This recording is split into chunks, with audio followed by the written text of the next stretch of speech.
राधे राधे। आज बात करेंगे बिगिनर्स अवॉइड ट्रेडिंग। मैं पंकज कानपुर से। यहाँ हम बात करते हैं प्राइस साइकोलॉजी के बारे में।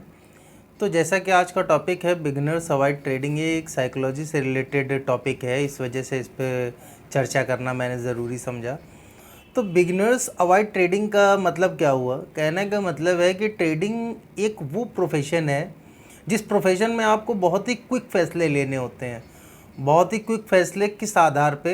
आपको सारा टेक्निकल, सारा फंडामेंटल, सारी चीज़ें आपको जैसे ही कोई आपके सामने अपॉर्चुनिटी ट्रेडिंग की आई, उसके बारे में बहुत ही जल्दी से आपको एनालाइज करना होता है कि एक्चुअली में मान लीजिए किसी स्टॉक पे आप ट्रेडिंग करने जा रहे हैं तो उसका फंडामेंटल कैसा है, कोई ख़राब न्यूज़ तो नहीं चल रही है उसमें जिसके कारण उसमें उछाल या गिरावट आ रही है। और उसके बाद अगर बात करें तो टेक्निकल में वो लॉन्ग टाइम फ्रेम पे क्या बोल रहा है, जैसा कि वीकली और मंथली पे क्या चल रहा है उसमें, और डेली पे और लोअर टाइम फ्रेम पे उसी तरीके से आते हुए एनालाइज करने की कोशिश करेंगे कि एक्चुअली में वो लॉन्ग टाइम फ्रेम पे क्या कर रहा है और छोटे टाइम फ्रेम पे वो क्या करने की कोशिश कर रहा है। एक्चुअली में जो वो लॉन्ग टाइम फ्रेम पे काम करेगा उसी का इम्पैक्ट आपको छोटे टाइम फ्रेम पे दिखाई पड़ेगा। तो कहने का मतलब है कि ट्रेडिंग एक जो प्रोफेशन है, इसमें आप अपना रिस्क रिवार्ड, अपना मनी मैनेजमेंट, अपनी साइकोलॉजी हर तरीके से डेवलप करके सारी चीज़ों को जानने के बाद में आप क्विक फैसले, मतलब कहने का कि अगर कोई ट्रेड आपने लिया है वो आपके अपोजिट में जा रहा है तो उससे बाहर निकलना है, ऐसे लेना है, और वो आपके फेवर में जा रहा है तो उसको होल्ड करना है। तो इन सारी चीज़ों को डेवलप करने में एक जो टाइम लगता है, एक जो प्रोसेस लगता है, एक जो जर्नी होती है, उससे आपको गुजरना ही पड़ेगा और उसके अलावा कोई रास्ता नहीं है।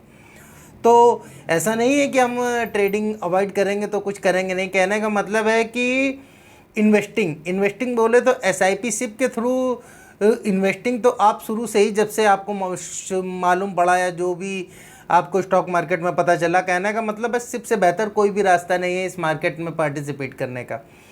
तो सिप के थ्रू तो आप अपना पार्टिसिपेशन शुरू ही कर देंगे और उसके बाद जैसा जैसा आपको जानकारी होगी वैसा वैसा आप स्विंग ट्रेडिंग करने की कोशिश करके, और स्विंग ट्रेडिंग से आप कुछ एडवांटेज ले सकते हैं मार्केट का। उसके बाद में जैसे जैसे धीरे धीरे आपको जानकारी होगी उस तरीके से ट्रेडिंग की तरफ आप बढ़ेंगे, स्कैल्पिंग की तरफ बढ़ेंगे, ऑप्शंस ट्रेडिंग की तरफ बढ़ेंगे। मतलब कहने का कि सब कुछ जानकारी के ऊपर है। जितनी आपको जानकारी होगी, जैसे जैसे आपके पास जानकारी आती जाएगी और जैसे जैसे आपका कन्विक्शन डेवलप होता जाएगा और सारी चीज़ों के बारे में आप जान लेंगे, जैसा कि मैंने बात किया कि मार्केट के 3 पिलर है, रिस्क, रिवार्ड, मनी मैनेजमेंट और प्राइस साइकोलॉजी।